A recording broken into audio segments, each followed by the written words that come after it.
Okay, I'm going to show you guys how I make nachos, I think, for dinner.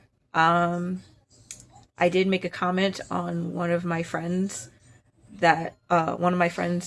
pages that I am kind of a chaotic goblin in the kitchen. So I'm going to try my best to explain in detail what I did. Now, I am missing a crucial beginning part of the steps because I didn't even plan to film this. When it comes to making this, I make something called bean stuff, which is usually pinto, um, chickpea, black beans, and small red beans or smaller pink beans, I think is what it's called. They're not the same as pinto.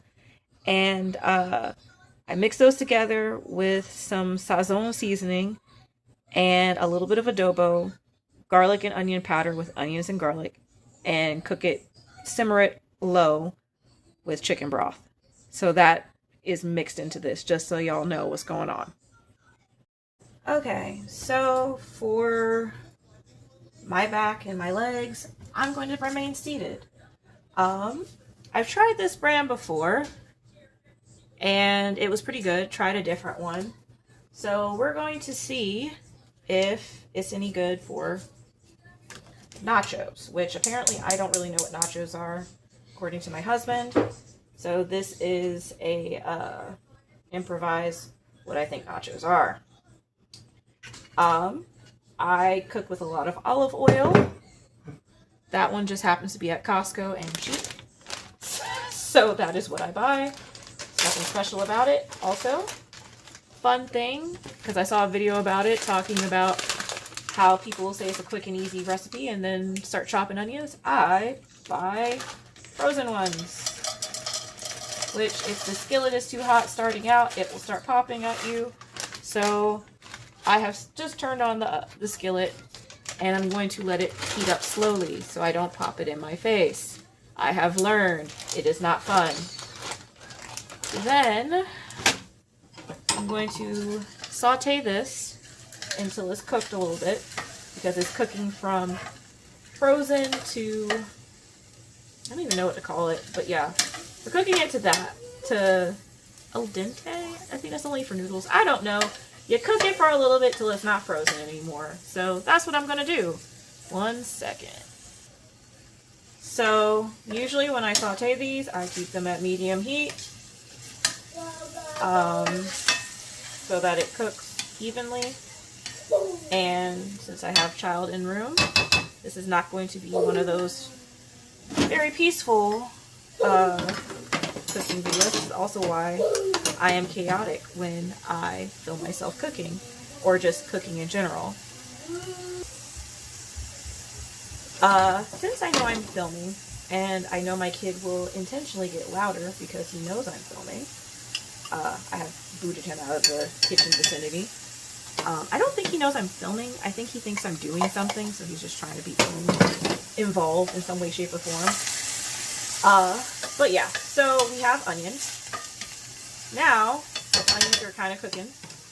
I will add a little bit of the seasoning packet to it. Just a little bit, not a lot. Because I want the onions to be seasoned. Oh, goodness.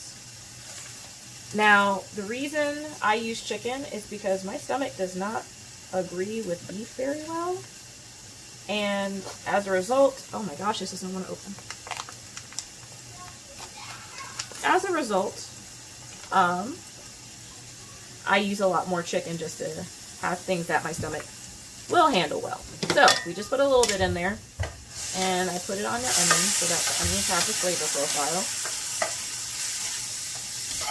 And why am I not doing this live? Because my child will come back down here inevitably and find some reason to come back downstairs. Also, my husband will probably come downstairs and inevitably get in my shot and go, my bad. And yeah, I don't feel like dealing with it. So it is easier to film, edit whatever comes, and then post it later. For anyone who's wondering why I don't just go live with this. I don't have a peaceful household to do that. So yeah, so now I got my ground chicken and flop. There's the first one. Then I do the second one. Handling raw meat is a pain in the butt because I am very much so paranoid of salmonella. And I actually met a woman in the grocery store who mentioned catching it. And it was just like, yeah, that's not fun. I'm like, wow. You hear about the warnings, but I've never actually met anybody who's actually experienced getting it. Okay, so here we go. Got the ground chicken in there. I'm going to throw that away, which involves pausing with my pinky that did not touch anything. Don't judge me. Okay, after washing my hands for the umpteenth time, we start to roast the ground chicken. This has gotten hot, so I'm going to use one of my many oven mitts that is actually in the drawer this time. People wondering where Mr. Manhands is, he is upstairs, so I can't ask him to help me hold this while I try to not burn my fingers. So now that I kind of have it all in here, I'm going to just dump the rest in here of the seasoning packet and keep going. Hopefully keep it from flipping out of the skillet. Jesus Christ. Having the oven mitt on throws it off. But, yep. So there we go. And mixed it in there. We're going to add chicken broth to it. Not a lot, just enough to kind of help it cook down and season the meat evenly. So has it cooled down? Yes. Okay, I just don't want to burn my hands. So now I let this simmer until the meat has evenly cooked down all the broth. And this will probably be a process that in itself takes about 5 to 10 minutes to cook it down. And then you're looking for the ground beef to no longer be, or not ground beef, the ground chicken to no longer be pink, which honestly, the same concept with beef. I don't want it to be pink anymore. So yeah, but with chicken, you gotta be a little bit more cautious because chicken, the color changes a little less drastic. Alright, so we're gonna let this simmer. I'm not gonna let you guys sit here and watch me play with it to get it to simmer. Alright, so now that I have had the chicken cooked down a little bit, since my husband likes to make his obscenely hot, I separate it with foil for the starter thing, because basically I don't put all the chips on there because the chips do get a little soggy sometimes when you do this. And yeah, so then I take the foil and make like a little plate thing with it.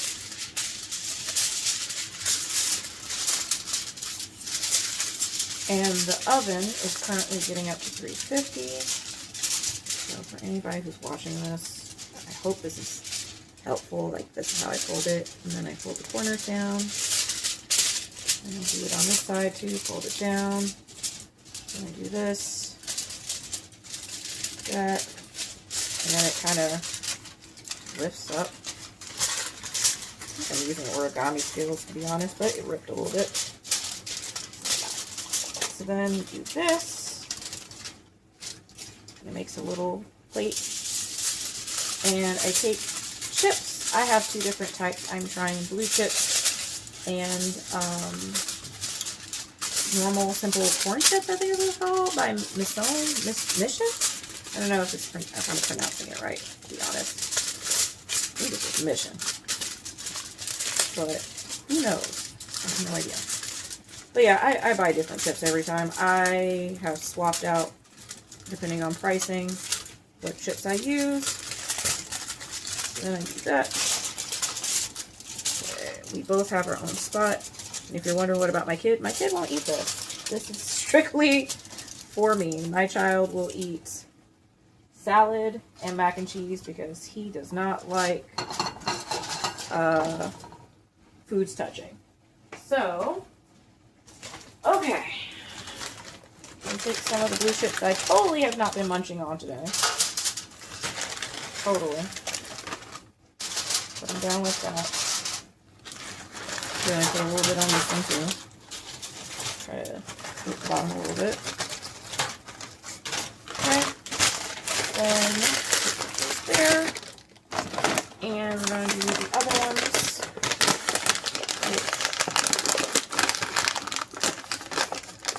Not to put it aside, but I'm like, whatever. Already ripped it open.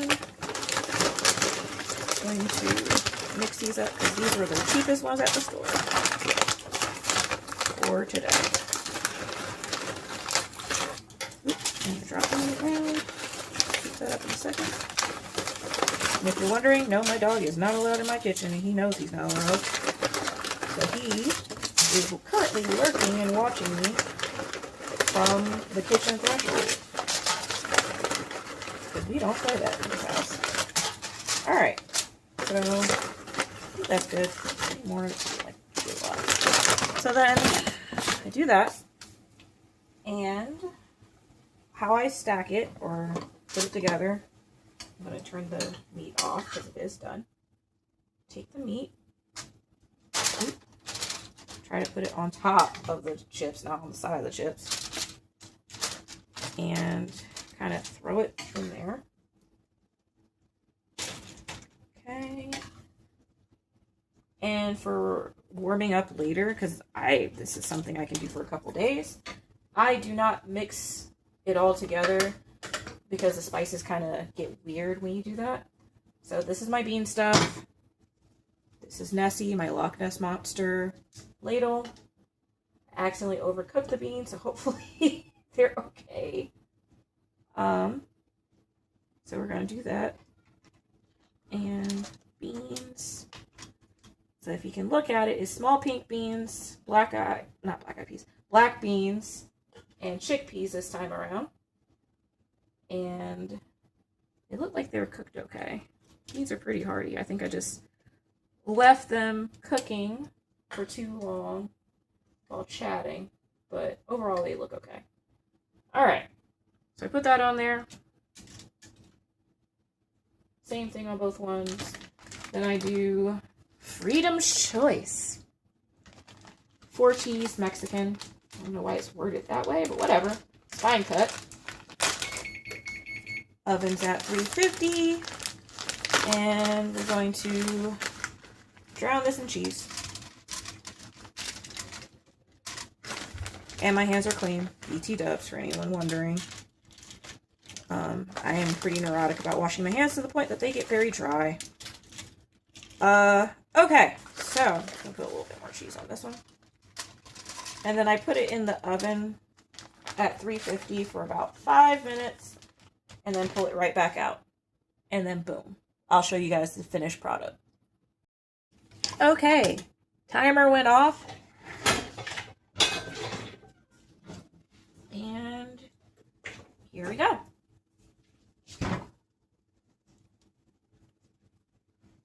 That is how I make nachos.